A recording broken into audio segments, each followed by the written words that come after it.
यार तुम लोगों ने बताया ही नहीं मुझे यार। हमारे साइम अयूब दुनिया के नंबर 1 ऑलराउंडर बने हुए हैं यार। उसको पता ही है, साइम को किसी ने जाके बताया कि तुम दुनिया के नंबर 1 ऑलराउंडर बन चुके हो। वैसे जिस दिन पांडु बना था ना दुनिया का नंबर 1 ऑलराउंडर, भी कुछ घंटे पहले की बात है, मुझे तब से ही ना हो गया था कि ये किस किस्म की रैंकिंग है। ये रेलू कट्टे ने 4 ओवर, मतलब पूरे साल के अंदर ये 14 ओवर कराता है T20 आए के। और उसके अंदर भी जो है, कभी भी मैंने इसको पूरे 4 ओवर कराते हुए नहीं देखा किसी भी मैच के अंदर। नीचे से बैटिंग करने के लिए आता है जब मैच पहले से ही खत्म हुआ होता है। तो एंड में 11 रन चाहिए होते हैं, वो आके जो है स्टाइल मार के बना के चला देते हैं। चलो 35 रन चाहिए होते हैं, या तो होना कि शुरू से आए और 200 तक चेस करना और पांडु साहब जो है लेके चल रहे हो। तो मुझे तब से ही शक हो गया था।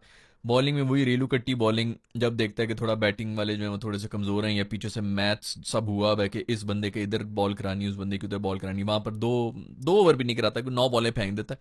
वो फिर भाग जाता है, इधर उधर हो जाता है, बस बचा बचा के इसको रखा हुआ होता है। पांडु साहब नंबर 1 दुनिया के ऑलराउंडर बने हुए थे कुछ घंटे पहले। तो मुझे तभी से शक हो गया था कि ये रैंकिंग जो है ना बहुत ही कोई थर्ड क्लास रैंकिंग है।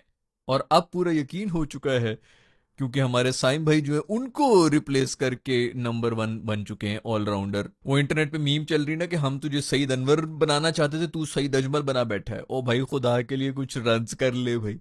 भाड़ में जाए तो तूने 2 ओवर डालने हैं रेलू कट्टे किस्म के। वो पावर प्ले में शुरू में बंदे जो है ना वो थोड़ा पिच समझने की कोशिश करते, उसके बाद फौरन फौरन जी 2 ओवर निकलवा दो, और उसके अंदर के मारने की कोशिश करें तो नया नया बंदा आया हुआ होता है, कुछ भी हो सकता है, कैच वैच भी निकल सकता है। तो वो एक पेंतरा होता है जो कि फेंका जाता है ऐसे बॉलर से।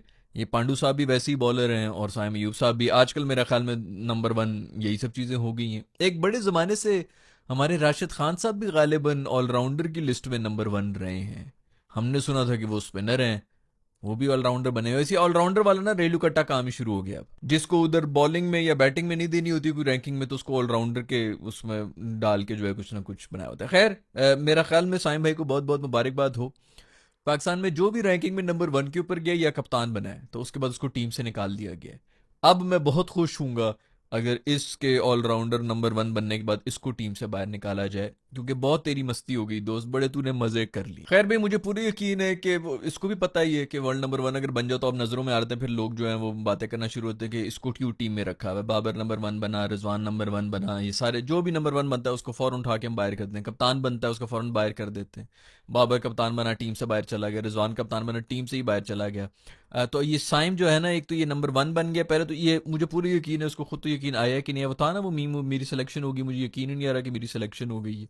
इसने खुद अपने खिलाफ वहां अपने ऊपर पेट्रोल डाल के इसने एहतजाज कर लेना कि भाई मुझे हटाओ इस पोजीशन पर से, और फॉर ऑब्वियस रीजंस। एक तो उसको ये कि यार टीम से निकाला जाऊंगा, दूसरा ये कि मैं डिजर्व ही नहीं करता भाई, मुझे क्यों बना दिया तुम लोगों ने नंबर 1, मेरे से रिस्पॉन्सिबिलिटी बढ़ गई है। अब जो है वो लोग ऑलराउंडर के उसमें डालना शुरू कर दें। अब बॉलिंग पे भी, पहले तो सिर्फ बैटिंग पे पूछते थे, अब बॉलिंग भी पूछना शुरू कर देंगे कि तू कुट क्यों खा रहा है। जिसकी कभी कोई नियत ही नहीं थी ऑलराउंडर होने की, वो ऑलराउंडर तो बने हुए हैं, वो दुनिया के नंबर 1 ऑलराउंडर भी बने हुए हैं। जबरदस्ती हमारे कप्तान ने इनको ऑलराउंडर बनाया है।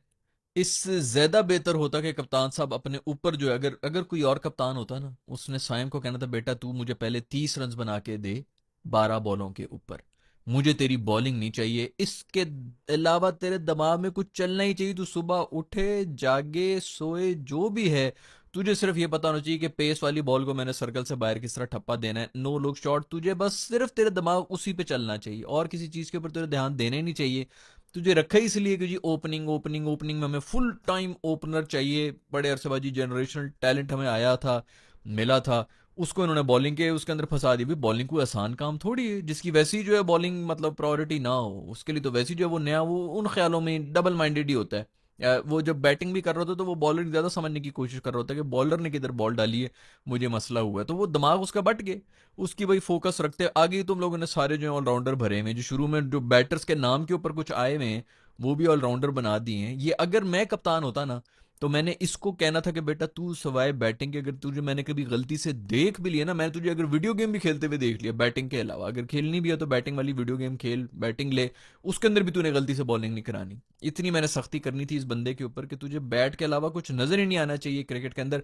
फील्डिंग भी जाए भाड़ में, तूने सिर्फ बैटिंग करनी। और अगर किसी से मैंने ऑलराउंडर बनाना था ना कि चल यार तुझे तो मैं घिसाऊं पूरी तरह से, तेरा रस निकाल लूं, वो मैंने आगा सलमान जो हमारा कप्तान है उसका निकालना था कि भाई तू स्पिन फेंक लेता ना, उतनी स्पिन तो आगा सलमान भी करा देता है इतनी साइम कराता है। ऐसी कौन सी स्पेशलिटी है कि जी इसको बना रहे हैं भाई, और ना तूने ओपन करना है, उसने अभी स्पिन कराने हैं पता नहीं आखिरी और भी डेथ बॉलिंग करानी है, फिर उसके बाद पहला जो आके बैटर खड़ा होता है कंडीशंस के अंदर, इसके ऊपर जिधर से सारी टोन सेट होती है कि मैच की किधर जाना है किधर नहीं जाना, सिर्फ पहली 2 विकेटों के ऊपर ही वो डिसाइडेड हो जाता है कि अच्छा इसके बाद ये बैक फुट पे खेलते रहेंगे, रिकवर करते रहेंगे कि एग्रेशन के साथ आएंगे।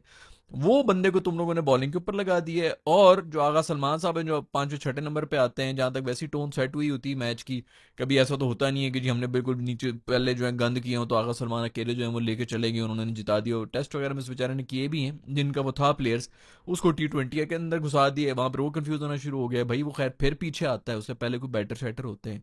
भाई तू अपने ऊपर एक्सपेरिमेंट कर, उसका रस निकाल लो, उससे बॉलिंग भी कराओ, उससे बैटिंग भी कराओ आगा सलमान से, इसको तुमने इन कामों पे लगा दिए। जबरदस्ती हमारे कप्तान ने इसको ऑलराउंडर बनाया हुआ है कि तुझे नहीं पता तू है, तू ऑलराउंडर है। अबे हमें ऑलराउंडर चाहिए, हमें बैटर चाहिए थे।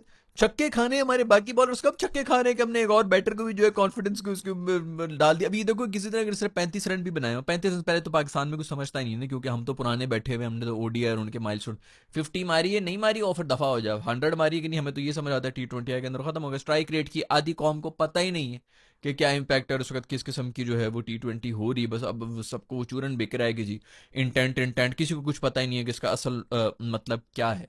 तो वो उनको तो कुछ पता नहीं है। अब ये अगर 30 एक रन 30 तो खैर बना ही नहीं रहा गलती से, चलो अगर 25 रन से बना दे और बॉलिंग के अंदर 2 छक्के खा ले तो वो उसी में कंफ्यूज रहेगा कि यार आज मेरी गेम बड़ी गंदी हुई। भाई तू 25 रन बना दे खुदा के, इंटेंट वाले 30 रन बना दे भाई। वह इतने सालों से मैं कह रहा था ये रेलू कट्टे बॉलर्स की चटरी निकाल लेंगे बड़ी टीम वाले, और वही हम बड़ी टीमों के साथ खेल नहीं दे रहे।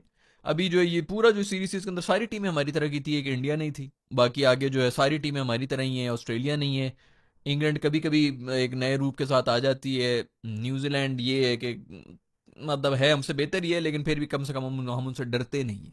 तो कहीं ना कहीं वो माइंड जो प्रेशर वाला गेम होता है उसके अंदर हम नहीं आते, हालांकि वो टीम बहुत बेहतर है, इसमें कोई शक नहीं। साउथ अफ्रीका भी देखो पता नहीं वो आ रही है तो पाकिस्तान हमें बता देगी वो किस लेवल पे, लेकिन वो भी हमसे नीचे चले गए थे बड़े अच्छे थे, तो पिछले 6-7 महीने से काफ़ी चीज़ें जीत रहे हैं। वैसे मुझे आपस की बात है इस चीज़ की समझ नहीं आ रही कि चलो इसको बॉलिंग में अगर कोई रैंकिंग में ऊपर कर भी लेते तो समझ जाती है कि चलो बॉलर शॉलर कुछ कर दी, अच्छी परफॉर्मेंस दे दी, पाकिस्तान की तरफ से लीडिंग विकेट टेकर है पिछले 2-4 महीने में। इसने बैटिंग कब की है कि इसको ऑलराउंडर की सफ में उन्होंने शामिल कर दिया? बस सिर्फ नाम का है कि जी बैटर है, टॉप ऑर्डर आता है तो ये ऑलराउंडर की उसमें उसको जो है वो भर्ती करा के वो कर दी। इसने रन्स कौन से बनाए हैं? कोई ये इसका भी हिसाब हो रहा है कि बस वैसे ही? मुझे तो खैर जैसे मैंने पहले ही बताया कि वो पांडु जब बना था तभी से शक होना शुरू हो गया था कि ये क्या किस किस्म की रेटिंग्स है और ये क्या करना क्या चाह रहे हैं। साल में 400 दिन भाई वो बंदा इंजर्ड बैठा रहता है, ये क्या IPL के मैचेस भी उसके काउंट कर रहे थे ये ऑलराउंडर वाली लिस्ट में जिसमें पांडु को बनाया था नंबर 1? खैर भाई हमारा दोस्त जो है ना ये जो साइम अयूब है, मुझे लगता है ये प्रॉपर गिरगिट की तरह ना ये रंग बदलेगा। ये पहले एज अ बैटर आया है फुल टाइम जी, दुनिया का सबसे बड़ा जी क्या उसका क्या कहते हैं बाबर का अपडेटेड वर्जन है, तो सबका बेंचमार्क बाबर ही है, बस बाबर को टीम में नहीं रखा हुआ। वो फलाना भी हारिस ही मेरा ख्याल में बाबर से बेहतर है, वो उनसे कह उनको सिखा रहे थे हारिस साहब। अभी ये फ़खर ने मेरे ख्याल में इसके बारे में ही कहा था कि ये उसका अपडेटेड वर्जन है, ये जो साइम अयूब है। तो पहले ये बैटर बन के आया, अब ये बॉलिंग बन के जो है उसने सीट पकड़ी हुई है।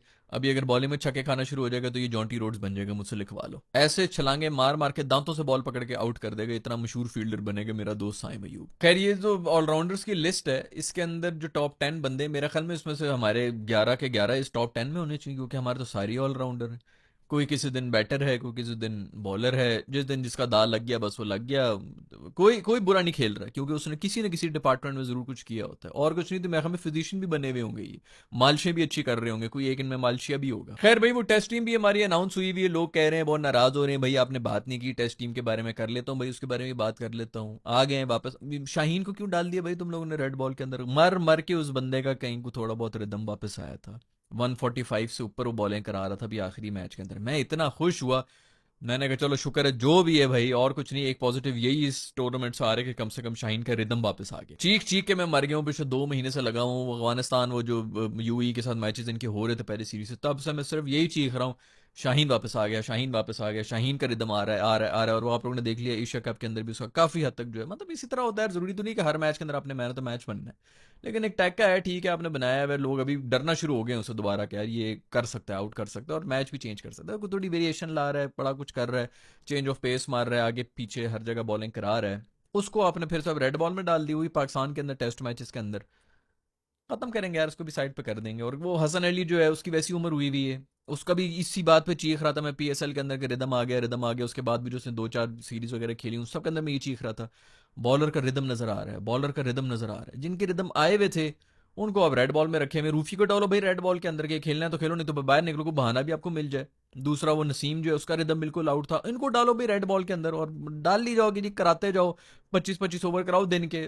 खैर पता नहीं यार, हमें T20 आगे को थोड़ा बेहतर एक मिल रहे थे, कोई रिदम वाले बॉलर मिल रहे थे, उनको अब हमने टेस्ट में घिसा देना है। शानी भाई कप्तान है टेस्ट टीम के, और हमारी जो कैटेगरी भी अनाउंस हुई थी उसके अंदर मेरे ख्याल में ये डी कैटेगरी के अंदर बैठे हुए थे। आपने रेड बॉल का जो कप्तान है उसको कैटेगरी डी के अंदर डाला हुआ है, फिर आप लोग कह रहे हैं कि जी इधर क्रिकेट को इज्जत नहीं मिल रही है और ये किस किस्म के आपके जो प्लेयर्स आ रहे हैं। भाई जब आपने रेड बॉल को ये इज्जत दी हुई है तो क्या फायदा है यार, फिर मतलब आप कम से कम उसको तो बी कैटेगरी में भी डाल लेते। आपकी टेस्ट टीम का कप्तान है अगला बंदा यार। मेरा ख्याल में तो शानी को होना चाहिए था, ओडीआई के अंदर भी होना चाहिए था कम से कम। आई रिमेंबर कि इसने सबसे बेहतरीन परफॉर्मेंस दी थी वो जो T20 वर्ल्ड कप था, ऑस्ट्रेलिया के अंदर हो रहा था, वहाँ पर सबसे शायद लीडिंग रन स्कोरर भी शानी ही था। और फिर उसके बाद हम इंडिया गए थे ओडीआई के अंदर, तो उसके अंदर उसको स्क्वाड से ही निकाल दिया गया था। आज तक समझ नहीं आई कि ये क्यों हुआ था। ज़रूर उसकी अंग्रेजी से इनसिक्योर हो गए होंगे कि ये जी हमारे साथ बात नहीं करता, तो हमारे साथ बैठ के रोटी नहीं खाता, रोटी गैंग में नहीं है। आई डोंट नो यार, आप लोगों को ऐसे ही लोग चाहिए जो थोड़े कम से कम उनके विजन, उन नए बच्चों को जो है विजन थोड़ा टी कर सके। मैंने हज़ार दफ़ा आपको कहा है, हमारे बच्चे आते हैं उनको समझ ही नहीं आती इधर क्या करना है। भाई हमने क्रिकेट टीम में जाना है, क्रिकेट टीम में जाना है, क्रिकेट टीम में आ गए वो मोहल्ले में। वो अभी वो जो पिछले दिनों पता नहीं खबर ही में देख रहा था, साहबजादा फरहान ने 50 मारी भी इधर उधर, और मैच भी हम हारे में, लेकिन वो हीरो बना हुआ है अपने गांव में जाके इस वक्त। जो वहाँ पर सब ने उनको कंधों पे उठाया है, उसको भी पॉलिटिशियन भी बुला लेंगे उधर इलाके के, जो कि वोट बैंक भी मिलेगा, खाने भी मिल जाएंगे, प्लॉट शॉट भी एक मिल जाएगा, एक दुकान चुकान, राशन पानी भी उसका मुफ्त में हो जाएगा, वीआईपी इधर खाना उधर खाना देंगे, फंक्शन उन्होंने लगाए हुए होंगे। उसकी ज़िंदगी का पूरा मकसद पूरा हो गया, क्योंकि आज तक वो जलील होता रहा। अपनी फैमिली के अंदर भी लोग जो उसको गालियाँ देते रहेंगे, भाई तुम है ही सबसे निकम्मा ये है, सिर्फ क्रिकेट खेलता रहता है, कोई काम काज नहीं। अगले को देखो उसने डिप्लोमा कर लिया, वो देखो दुबई चला गया काम कर। तो अब उसकी इतनी इज्जत होगी है उसको, तो और ज़िंदगी में और क्या चाहिए।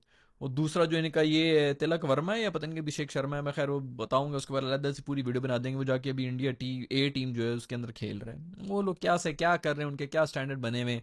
हमारे जाके उन्हें देगे खा रहे हैं, खुश हो गए कि हमने दुनिया की सबसे बड़ी जो अचीवमेंट थी वो हासिल कर ली है। जब तक ये होता रहेगा इसी तरह हमारे ये हमारा स्टैंडर्ड्स जो है ना दिमागी तौर पर वही कम हुए हुए हैं। आपको पढ़े लिखे लोग चाहिए जो कि लोगों को इनका ना थोड़ा विजन खोलें कि भाई ये नहीं है स्टैंडर्ड कि आप बस टीम में घुस गए, आगे आपको समझ नहीं आ रही कि आगे अब यहाँ से क्या जाए। खैर इमामुल हक को भी वापस डाल दिए स्क्वाड के अंदर।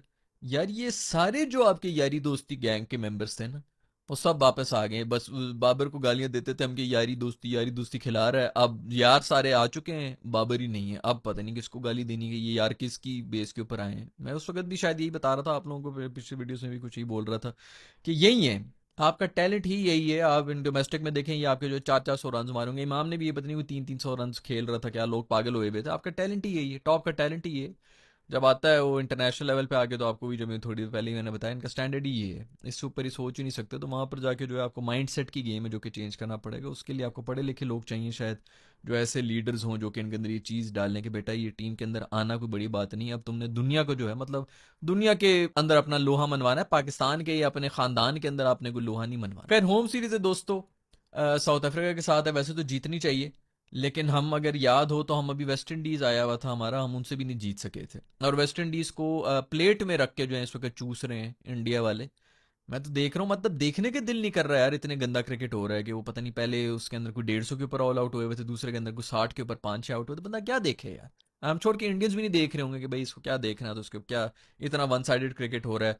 उनके 5-5 बंदे मेरे ख्याल में 5-6 उन्होंने डिक्लेयर किए, 5-6 आउट हुए हैं, उनमें से भी 5 बंदे मेरे ख्याल में सेंचुरियां मार के गए। जडेजा भी मार के गए, ध्रुव झोरेल भी मार के गया, ऊपर से भी को मार के गया है, सब भी सेंचुरियां मार रहे थे भाई। और अभी भी उन्होंने वो किया है, ये अभी भी बहुत लेट उन्होंने डिक्लेयर की है। ये 250 के ऊपर भी कर लेते तो इनसे नहीं होने थे। अभी पता नहीं, मुझे तो पता ही नहीं, मैंने स्कोर ही नहीं देखा। 60 के ऊपर 5-6 आउट थे इनके, मैंने कहा बस खत्म हो गया होगा अभी तक जो भी होना है।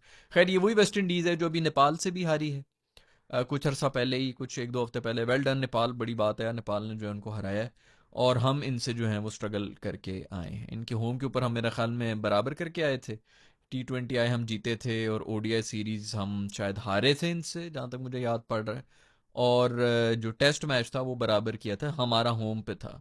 ये वही वेस्ट इंडीज़ है, वो जो मैं आप लोगों को कह रहा था उस वक्त भी, मैं आप लोगों को कह रहा था कि इन पे मार के भी समझ नहीं आती कि ये प्लेयर के कम बैक हुआ भी है कि नहीं, क्योंकि ये तो वैसी बड़ी रेलू कट्टी किस्म की टीम है। अभी उससे पहले ही बल्कि ऑस्ट्रेलिया ने भी जाके इनके जो है वही वो जो 20 22 26 के ऊपर इनको ऑल आउट किया हुआ था, और हम जो है इनसे ख्वार होके आए थे। तौबा अस्तगफुरुल्लाह। खैर, लाहौर में एक टेस्ट मैच और दूसरा जो है वो पिंडी में है। स्पिनिंग ट्रैक बनाते हैं भाई मुल्तान वाले, यार उन्होंने किस किस्म के ट्रैक से बनाएंगे। कोई मेरा ख्याल में 38 साल के आसिफ भाई भी हैं जिनको उन्होंने रखा है यंगस्टर को।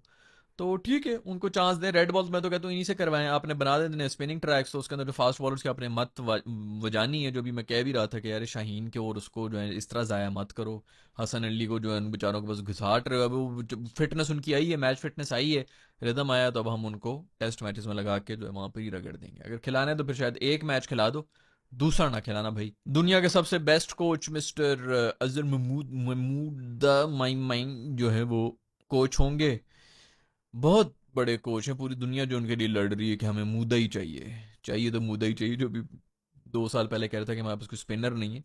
मुझे तो लगता है वही इसको ड्रेसिंग रूम में कूट देंगे। ये जो हैं हमारे स्पिनर नुमान, और वो दूसरा जो है साजिद है, उन दोनों ने पकड़ लेना है, इसको अलमारी में बंद कर देना मार मार। फिर और भी खबरें हैं भाई, कोई NOC वगैरह भी कैंसिल होगी, उसके ऊपर अलग ही बात कर लेंगे। वीडियो लंबी हो रही है, बड़ी ज़बरदस्त हरकतें हैं हमारी माशाल्लाह। NOC कैंसिल कर ली, वो ऑस्ट्रेलियन बोर्ड जो है वो अब आ गया बीच में कि क्या बकवास है भाई।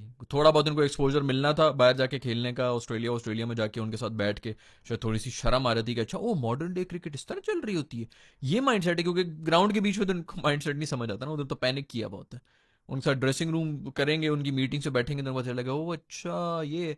आई रिमेंबर दोस्तों, आज से 2 साल पहले ये जो हमारा गैरी कस्टन आया था, हर एक प्लेयर ने आके, हर एक प्लेयर ने, फ़खर ने, हारिस ने, और पता नहीं कौन था, बाबर था या कौन था, ये हर एक प्लेयर ने आके एक बात की थी, और मैं सर पकड़ के बैठ गया था कि गैरी कस्टन ने एक बात की हमें बड़ी अच्छी लगी। क्या बात की?